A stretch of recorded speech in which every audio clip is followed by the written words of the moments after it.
Post-apocalypses in fiction. That is what we are going to be talking about today. When we're looking at post-apocalypses, this implies that the cataclysm or the apocalypse has already occurred, okay? So for example, when we're talking about Fallout, you don't have to have survived the dropping of the nuclear bombs. No. You just have to survive mosquitoes the size of dachshunds. Yeah, that's what you gotta survive. Or when we're talking about something like Horizon Zero Dawn, you don't actually have to survive basically what is Skynet on steroids, come in and nearly decimate all organic life. You just have to hang out with Robo T-Rex, okay? That is what you have to do.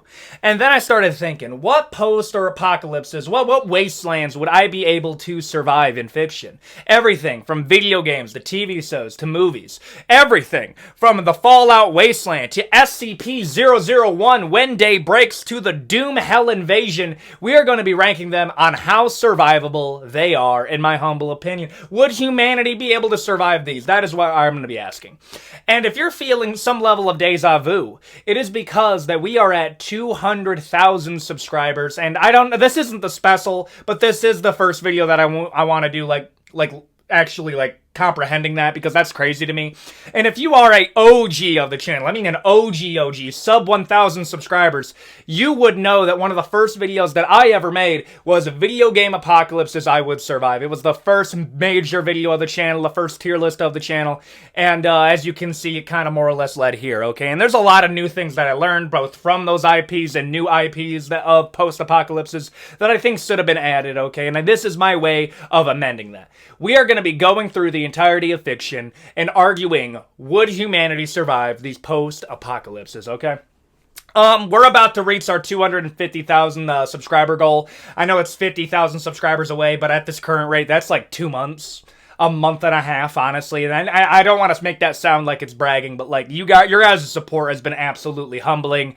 I now do this full time. Yes, I can actually say my career is I'm a YouTuber, and that still boggles my mind, and I just continue. I try to entertain you guys as much as I can. The toughest part of my job is trying to find new ways to, top what I did last week, finding new ways to entertain you guys, and I'm hoping that this will entertain you, okay? And one way of letting me know is hitting the like button. We're trying to get to 5,000 likes for this video. I think that's pretty possible with the support of you guys. We're trying to reach 250,000 subscribers before the end of the year, and I think if we do that, let's try to hit 500,000 subscribers before the release of GTA 6. That is the goal for I think it is the second year anniversary of the channel is by GTA 6. You know what? 500,000 by the second year anniversary. That's the goal. And without further ado, let's get into post-apocalypses that humanity may or may not survive in fiction. Let's go. The Fallout Wasteland. When we're looking at the Fallout Wasteland, okay, let's say we get past the nuclear bomb. That annihilated just about 80% of humanity. Okay, you're in a vault. Odds are, brother, when you're in a vault, you're probably going to get used as a living guinea pig, and you're probably going to get used... I mean, best case scenario, you could be in the vault where it was one dude and 99 women, and they just wanted to see what happened. Brother, what do I have to do to get that? And then they did the reverse, and then they did 99 dudes and one woman, and you can guess which one turned out better than the other. Brother, Vault-Tec might just be full of assholes. If I'm just being honest here, who even does that? They were just curious. They wanted to see what it done. Depending on the vault that you're in, you could either live a fairly simple but depressing life to downright hell on earth. But let's say you get out of the vault, you're walking through the wasteland, your daddy was in the vault, and your daddy's daddy was in the vault, okay? Your daddy's daddy probably saw the bombs, but he's blind because guess what? If you look at a thermonuclear bomb go off, the flash blindness that you're going to incur. And that's another thing, bro. Your character in Fallout 4 would effectively have been blinded and irradiated beyond belief, because if the light from the nuclear bomb reaches you, so does the radiation. So yeah, if you didn't have nightmares about World War III, I just gave you some right there, okay? If the light touches you, so can the radiation, brother. You're getting diddled by radiation, and it is bad, dude. Okay? So let's say you get past all of that, you're in the wasteland. You gotta deal with raiders that are straight up wearing steampunk leather straps looking like a rejected dominatrix furry. Okay? Or you're dealing with super mutants that are like the rip-off version of the Hulk from the early MCU comics. And then let's say you get past that. You also got to deal with, again, mosquitoes the size of dachshunds that'll suck out all your blood and leave you looking like You just got out of my 600-pound life and you lost 500 of it. Brother, I am on a roll right now. Okay. But, like, we get past all of that. Is it survivable? I don't know. I'm going to be real here. I'm trying to get into gardening. And looking at them potato plants, I might be like a little humble farmer in the wasteland, dude. And then, actually, no, I don't think this is survivable. Because now we're looking at, you have the Institute, the Enclave, the Brotherhood of Steel. Best case scenario, you're like a little vendor and you can sell some potato plants. And then, even then, brother, that's not even that good. That's not even that good. Like, you're over here selling stuff for bottle caps and... Okay, listen, you want to hear some tism really quick? Did you know that, in theory, the Nuka-Cola bottle caps wouldn't just work as a currency? It would actually be more effective than gold in this scenario. Because in the scenario that is the Fallout Wasteland, bottle caps would be something that would be very difficult to manufacture without having like a stable intake of tin and aluminum. And the manufacturing that you would have to do in that time, counterfeiting those bottle caps would be very difficult. So yes, technically speaking, Nuka-Cola bottle caps would be a very stable way of instituting a currency. I'm sorry, bro, like I got way too into that. In terms of surviving the wasteland of Fallout, okay? There's so many mutants I have to deal with. I'm going to be real. We're not quite cooked, but it is terrible. Like, I'm putting it in terrible. Like, I said last time, it's one of the worst ones to be in. It still is. I think last time I put it in cooked. But to be fair, no, we're still probably going to get no diff by just about everything that's in the wasteland. Best case scenario, you're a bottle cop. Not bottle cop. A bottle cap merchant where I'm over here just straight up raking in these caps because I'm selling some potato plants. Other than that, I'm relatively cooked if I'm being honest. Terrible. Mad Max. Dude, I went down a rabbit hole trying to figure out what the hell happened in Mad Max. Like, that's another thing, dude. And like, we're going to talk about The Road. And The Road is a novel by Cormac McCarthy. And The Road does a really good job of not telling you what caused the apocalypse, but it implies it pretty well. Mad Max, the problem is that the apocalypse is so fantastical that you expect the reasoning for what happened to be also fantastical. And then you actually look into it and you're like, really? That's what caused the apocalypse? Like, number one, did you know the entire, cataclysm that caused Mad Max was literally just the shortage of oil? That's all it was. And it's like, wait, then why is everybody driving cars? Oh, well, because oil became more of a What? Well, then people started running out of water because they were drilling in the ocean. Brother, that's literally not how it works. Do you think if I poke a hole in the bottom of the ocean, all the water's just gonna get sucked down there? Really? And then they, added later, oh, well, there were nuclear bombs, but, not enough for any real radiation. Do you know where Mad Max takes place? And when I tell you, it makes everything make way more sense. The Australian outback. The entire planet isn't just desert. No, it's literally just the Australian outback. Brother, the first time I talked about it, I was actually kind of weirded out by that. And then somebody from Australia had to explain it to me that oi mate, did you know that the entirety of Australia is almost uninhabitable? Except for, the coast? What? Are you serious? Yeah, bro, it's 70% of Australia is completely uninhabitable because the outback is one of the worst ecosystems that a human could ever live in. And I'm no wonder Australians are built different, dude. No wonder, dude. Okay, so when I'm looking at Mad Max, brother, I would get no diffed by the outback. I would lose to the outback, bro. I'm a Michigan boy. 411 Michigan superiority. Top 5 state in the United States easily. Sorry, every time I bring up Michigan, I gotta do that. Okay? I ain't used to all that. I can deal with rain. I can deal with lakes. I can survive off a lake. I'm living over here in the outback. I'm getting no diffed by a dingo, and I'm going to get eaten by an emu. Yeah, bro, we'll talk about the Great Emu War eventually. But, it is kind of crazy that, if Mad Max happened in America, it would look more like the Purds. But Mad Max in Australia, yeah, we have an oil shortage.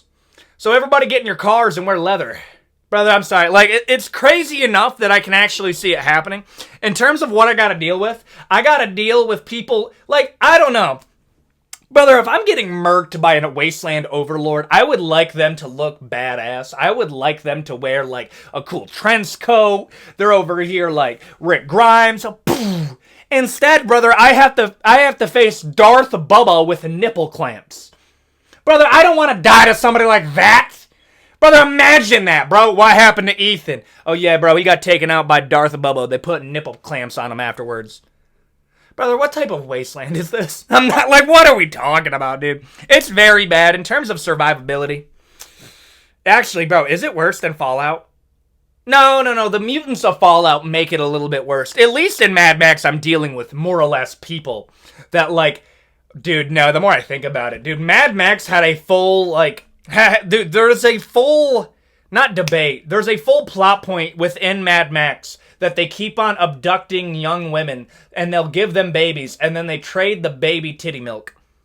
There is an actual human titty milk trade going on inside of Mad Max. Brother, I might off. What is going? I'm just putting it in very bad, and I want to forget about it, dude. What is going on? Dark Souls. Yes, Dark Souls is technically a post-apocalypse. Not just one, not just two, not just three. Bloodborne is technically the apocalypse, and Elden Ring is like post-war. Dark Souls is what happens when the bad guys effectively won, and they won for so long that death is no longer a thing. Now, this is where I could be a smartass, and I could be like, yeah, no, you would survive Dark Souls. Everybody survives Dark Souls, bro. That's what makes it so bad. It's not that you'll die in the Dark Souls universe. No, you'll die over and over and over again, and you will be deprived of the sweet release of death. But, like, obviously you know what I mean. Literally everything does crazy amounts of damage. Like, the Dark Souls universe is so grim dark. Like, dude, Elden Ring is the best first game for anybody trying to get in the From software, because if you play Dark Souls 3 as your first game, which I did, it is so dark that it borderline bums you out to play it, dude. But the game looks so beautiful. But, like, within the lore of Dark Souls, basically, these, like, the souls of Cinder trying to rekindle the flame, which basically the rekindling of the flame causes, like, the normal order to go on. And then when people don't rekindle the flame, death just stops working, and then everybody kind of more or less becomes hollow zombies. So, like, no, you'll survive it, but you're cooked. You're cooked, and dude, like, there's no way to win. But I'm gonna say it right now. The main character from Dark Souls probably has more plot armor than literally every other character in game. Even more than Isaac Clarke, if I'm being honest here. We're cooked in the Dark Souls verse. Horizon Zero Dawn. I'm gonna be real here, dog. I am not. Listen. If I'm in the Horizon Zero Dawn post-apocalypse, I'm not just surviving, brother, I'm thriving. I would rather live there. Horizon Zero Dawn's landscape is not just beautiful, it's I play that game, and I like the gameplay of it, but I actually just enjoy looking at the game. The game is just beautiful, okay? And when I'm looking at that apocalypse, what do I really have to worry about? Robotic saber-toothed tigers? Okay, dude, but guess what? You know what else? You know what I'm probably gonna do? I'm probably just going to be like a local merchant, and then I'm just gonna sell you, like, I don't know, like meat flaps of a woodchuck. Also, to give you an update on Randy, Randy is dead. Anyways, okay, Horizon Zero Dawn, when we're getting into there, you gotta deal with woodchucks, beavers, all of that stuff, man. But outside of that, we also got some robotic and fucking T-Rexes. I'm not fighting all that. Like, I'll be honest, bro. I'm not fighting that. Like, there's no way. Like, obviously, there's the plot armor involved. Like, no, if there's a robotic T-Rex, we're all cooked, dude. Like, the apocalypse, nobody survived, and everybody's actually a clone of the original humanity, and then they took out all of the knowledge that humanity would need, because... Okay, you know what bothers me? Here's a little Horizon Zero Dawn lore dump. So, humanity lost to what was effectively Skynet on steroids because it saw humanity as a threat, so it used humanity as biofuel. And then the person who made Skynet was able to work with the good guys, and literally one of the first things that he did was get rid of humanity's, like, combined knowledge of, like, everything from, like, world wars, nuclear... Like, he set the entirety of humanity back to the Stone Age because he was worried that we were going to repeat the cycle. And I'm like, brother, you're the one that made Terminator. Like, imagine the dude that made the nuclear bomb, like, helped humanity build these bunkers. And one of the first things that he did is he got rid of the list of things that kill us if we eat it. Humanity has to start completely over. Brother, you're just kind of an asshole, if I'm being honest, dude. Yeah, it's a mess. It's meh. Like, I'll be honest, it's a very meh type of living, because it's not that bad. It really isn't that bad. I'm like, it's not just survivable. It's borderline better than reality, if I'm being honest. The Road from Cormac McCarthy, The Road. I want to add a little book one in here. We got a few book ones, but The Road from Cormac McCarthy is probably one of the most depressing books I've ever read. And when I tell you, it follows the story of a father and his son, and they're walking down the road because they believe at the end of this road that there is some level of safety in this post-apocalyptic world. How did they know that there's something safe at the end of the road? There isn't. The dad just lied to his son and told him, hey, yo, if we just keep on going down this road, life's gonna get better. And he does not believe that, like, at all. He doesn't know where the road is going to lead. He has a hunch that, hey, maybe the ocean's just a little bit safer. I mean, you don't know, but, like, I'm probably gonna die out here anyway, so why not? We go see the ocean one last time. And it is so sad, brother. There's a moment in the book that, like, actually gets you bummed out. Because it's the father talking to his now deceased mom. And the mom's last words to him...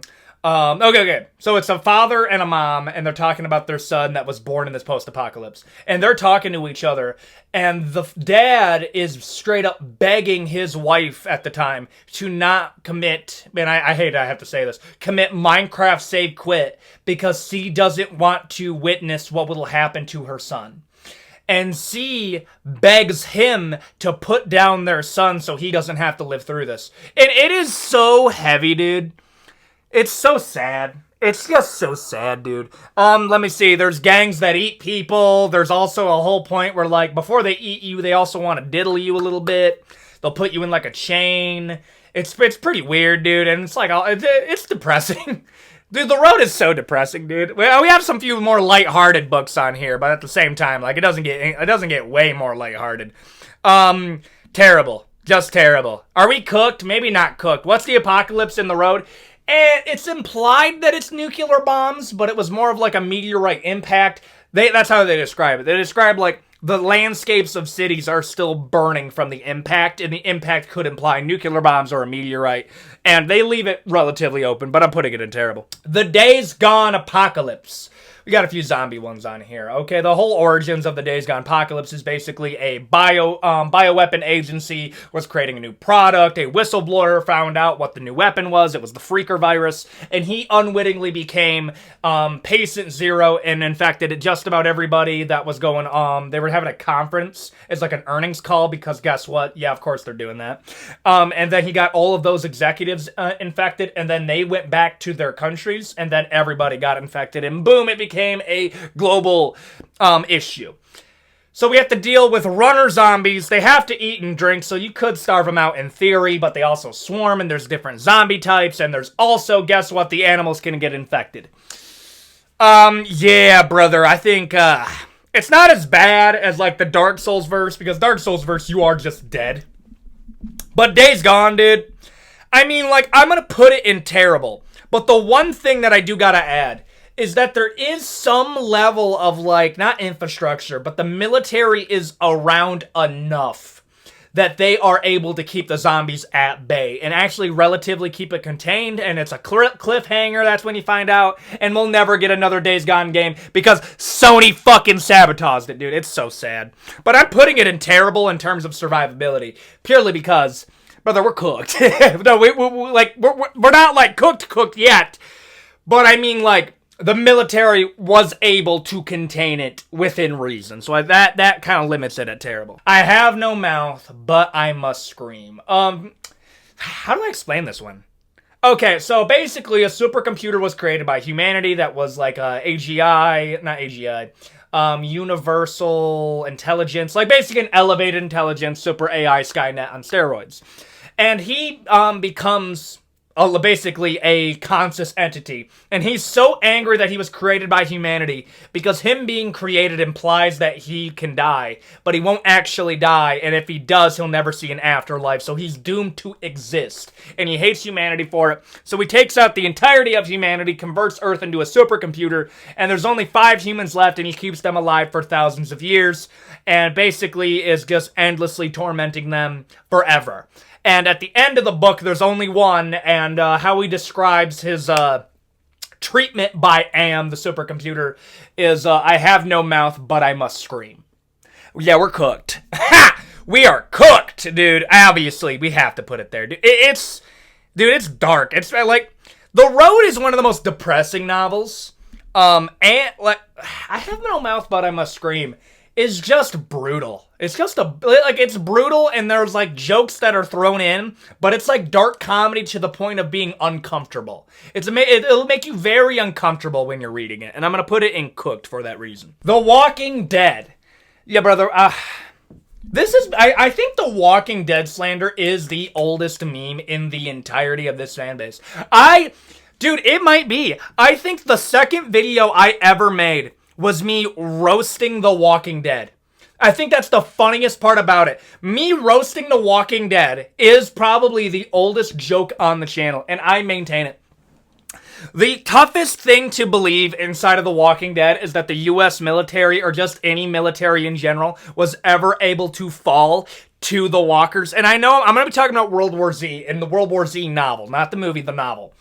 And there is an explanation of why it happened, but in The Walking Dead, it's just not explained that well. Well, everybody's infected. That's cool, but like, you don't reanimate until you die. And they found out pretty early that everyone's infected. And I just don't understand how the military managed to lose to that. I just don't. If the Walking Dead virus, I've said this multiple times, if the Walking Dead virus happened today, it would take us a 3-day weekend to clear that up, and we would request it to happen again.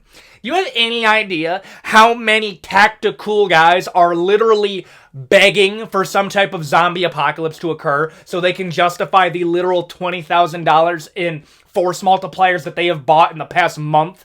Brother, they're on a list with every government agency on the planet knows exactly who they are because of what they've bought. They would want apocalypse. That's all I'm saying, dude. But, like, we would absolutely clown on them. Brother, a Sarp rock, you can take out 100 of them. Meh. Just meh. Yeah, just meh, if I'm being honest. Dying Light. Ooh, I love Dying Light, dude. That's another one. I think I've been glazing. Dying Light might be being glazed since the first video I've ever made. I think the Dying Light games are some of my all-time favorite zombie games ever made, and probably my top 50 games of all time. How did this all start? It all pretty much started because the I keep on calling it the JRE. The GRE was working on a bioweapon, and the bioweapon turned out to be the Haran virus. So guess what? Another government agency made a zombie virus to make super soldiers, and then it started infecting people. There's a fan theory that it actually came from aliens, because there are aliens that crash landed where the epidemic began, so maybe aliens caused it, but you know, who knows anyways. And then the virus occurs, turns people into basically walkers until it's nighttime, and then nighttime they become volatiles. And volatiles are like the ultimate predator against humanity. They move super fast, and they're sensitive to UV radiation. And you know what? Call me a weirdo, dude. I really like the UV radiation gimmick. I think it's different enough that it's like, oh yeah, during the day, the zombies are more annoying meat puppets, but at night, they are a different type of beast. And I really do like that, and I think it does a really good job of building up and setting up the world. And when I'm looking at that, I think I'm going to put Dying Light.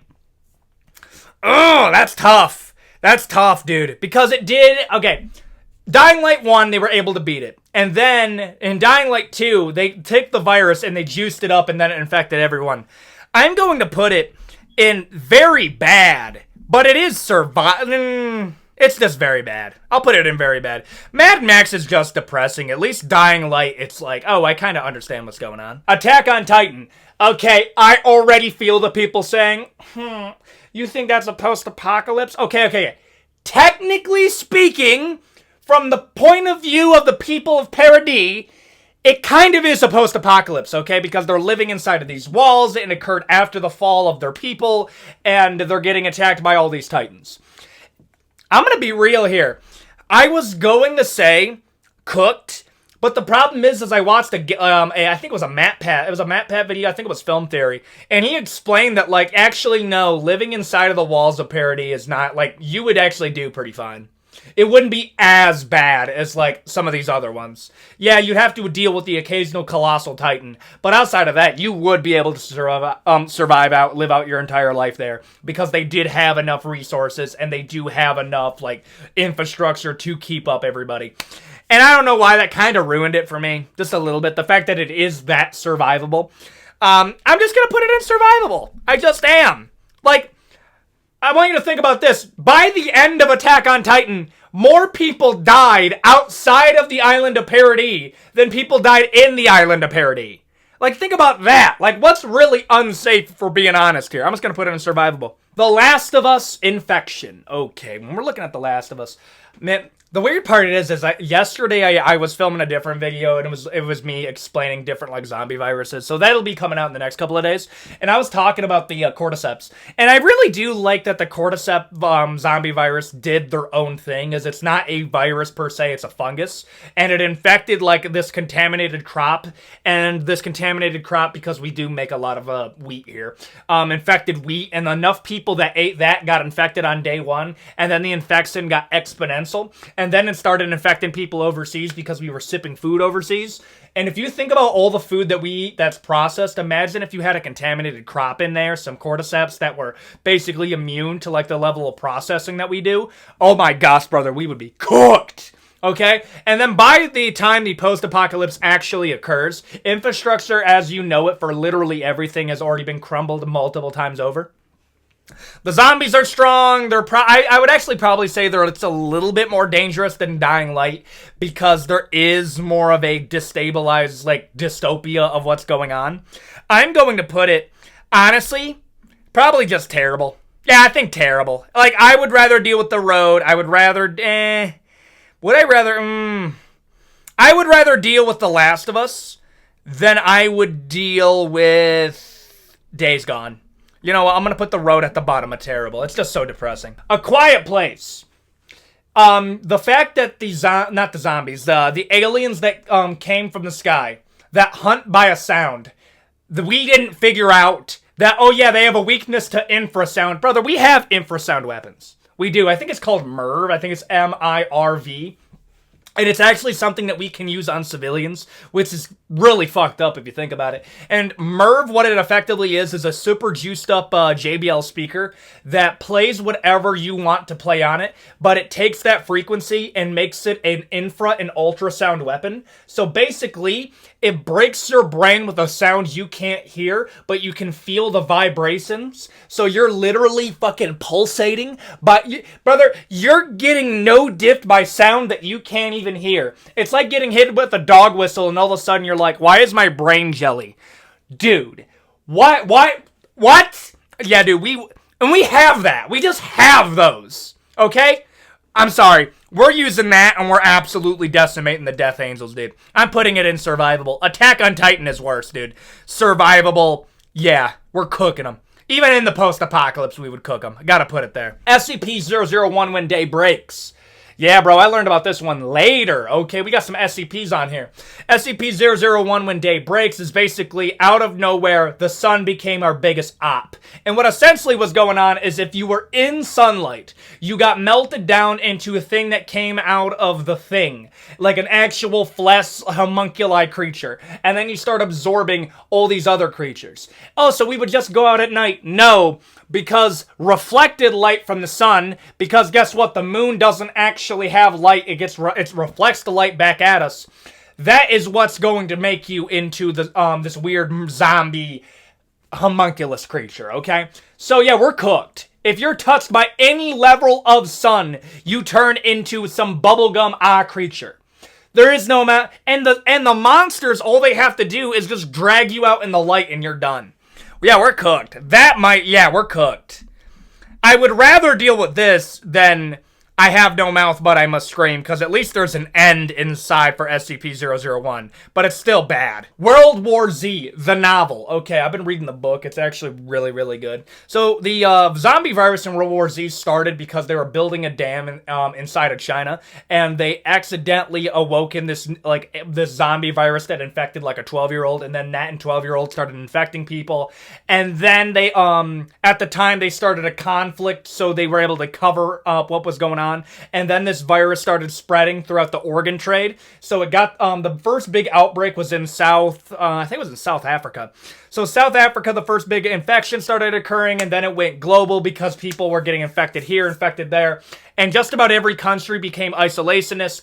And every single country had a different way of dealing with it. If we're covering in the United States, because that's where obviously I'm from, everybody tried to migrate north because the zombies got frozen at a certain temperature because guess what? Michigan superiority gang. Michigan is relatively safe in the World War Z verse. However, you also got to deal with the fact that it was very common that people would eat each other.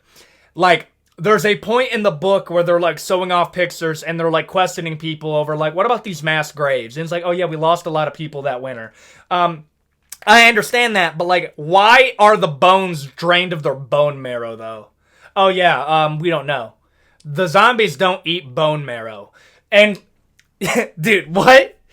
Like, and that's what happened in Canada bordering on Michigan. That's what's going on there, okay? So I gotta deal with that. I gotta deal with religious occultism. America hasn't outright collapsed. There is still, like, a leadership in place.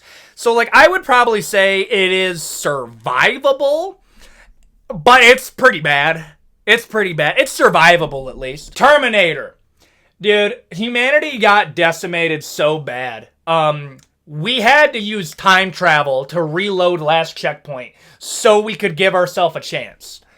So Skynet, we make an AI, okay, to defend us, basically be like our like way of taking out like missiles that are oh my goodness, Bob, I'm having a brain fart. We created an aerial defense system called Skynet because it caught the missiles. And that thing realized that humanity was its biggest op. So it let the nukes hit everything and launched them itself. And then after humanity was crippled, it made these Terminators to, guess what, terminate humanity. And we got decimated so bad that we actually had to use time travel to go back in time to make sure we never did it. We're just cooked. We are just cooked. There's no other way to say it. Yeah, we're just cooked. Metro. Metro is like the edgy, addicted to vodka cousin of Fallout. That's the best way that I can describe Metro. You see, Fallout, you might be able to live in a vault underground. Metro, you're literally living in like the Russian Metroid system. Yeah, no, that sounds awful. Dude, at least Fallout has some whimsy to it. Metro doesn't have any of that, and it's just grim and dark. And just all around meh. And the mutants, there's one mutant that's borderline superhuman because it has the ability to almost teleport and can like telepathically talk with you. Brother, no, I ain't dealing with all that. I'm going to put it in terrible. And I'm going to put it in terrible next to Fallout, but I think Fallout is a little bit worse purely because of all the stuff I have to deal with in the Fallout verse. And Metro, actually, wait, I'm pulling it back actually. I'm going to put it in very bad. Why? Because the last Metro game, you can actually... It's basically just population centers that have got all fucked up. Yeah, bro, I'm just going to put it in very bad. I could just have a garden and go vibe for a little bit, but I have to defend myself with the force multiplier every once in a while. Very bad, though.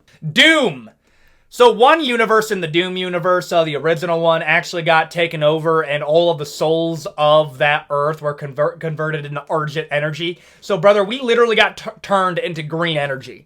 And even in, like, Doom Eternal, when Hell came to Earth, we were losing 99.9% of that until the Doom guy... The only way you can beat the forces of Hell is if Doomslayer is nearby. Whenever Hell is trying to take a universe, they are trying to take it before you get there. Like, they know they can't beat you, but they are so confident that they can beat the humans that they actively just try to do it as quick as possible because they don't want the Doomslayer to show up. And it's not just that you're being taken out. Your souls are rendered down into a fuel that is given to other civilizations, and that is seen as a deal, and then they are prepared for harvest. They don't even view fighting us as like an actual like war. They view fighting us as like they're harvesting a crop. Yeah, brother, we are cooked. I have to put it there, dude. And there you go. Those are apocalypses or post-apocalypses in fiction that we would 100% just not survive. If you have a few that you think could be added, try to get this to 5,000 likes and I might do a part 2. This is a love letter to all the people that have subscribed so far. I think we're at 200,000 by the time of this being released. And I feel blessed to be able to do what I do. We have an explained video. We have a tournament video coming out. We're hitting record after record after record. We're going absolutely insano style. We got a lot of new stuff that's coming in. I'm in the process of getting an editor. We're going kind of crazy right now. We have a lot of new videos coming in, and I am very excited to show you those. And again, I do got to preface, thank you for getting me this far. It does mean the most, okay? And we are trying to get 250,000 subscribers before the end of the year. And if we do that, let's try to hit 500,000 before the release of GTA 6, okay? What happened? I was able to get 500,000 subscribers before the release of GTA 6. I want to be able to say that, and that's only possible with the support of you guys. And with all that out of the way, I hope to see you in the next video. Adios, guys.